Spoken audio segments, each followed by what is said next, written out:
Me afrimin e festave të fundvitit, në shumë qytete të vendit janë shfaqur tenda të improvizuara në trotuare dhe hapësira të përcaktuara, ku pushiten mjete piroteknike dhe fishek zjarre, shpesh pa licencë dhe pa respektuar kriteret ligjore. Enver Partolla, operatori licencuar për shitjen e fishek zjarreve, thotë se problemi kryesor mbetet shitja ilegale, veçanërisht ndaj personave nën moshën 18 vjeçare, të cilët shpesh nuk janë të vetëdijshëm për rrezikun dhe përbërjen e këtyre mjeteve. Procedura për shitjen e piroteknikës, domethënë mjeteve piroteknike, petardeve ose fishek zjarreve, për më rregull duhet me pas licencë. Për na jemi të pajisur me licencë.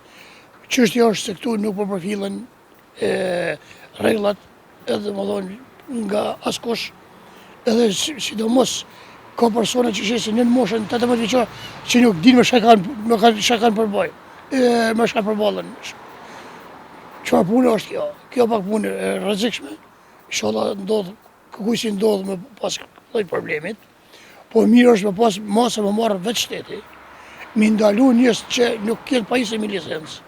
Ai thekson se kjo është një punë rrezikshme dhe kërkon përgjegjësi të lartë. Sipas tij, subjektet e licencuara janë të pajisura me leje nga Ministria e Mbrojtjes dhe kanë kryer trajnime specifike për këtë lloj aktiviteti. Na punojmë domethënë moti jemi të pajisur për Ministrisë së Mbrojtjes, Ministrisë e Miqes në Prishtinë për licencë fishek zjarre, për shitjen e fishek zjarreve. Dhe kemi kryer trajnime për këtë punë.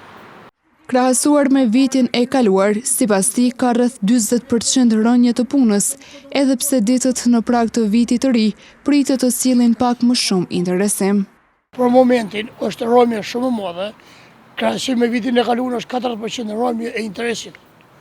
Domethënë nuk ka interes për momentin. Fakt që ditëve tashme afrimi e vitit të ri ka interesim më të madh, por nuk është çu ka qenë as vjet.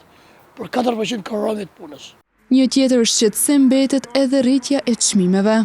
Shumë pak mund me pas nështë ngritje, se sërët e marrim mallin gjithmonë e vjen me mashtrajt.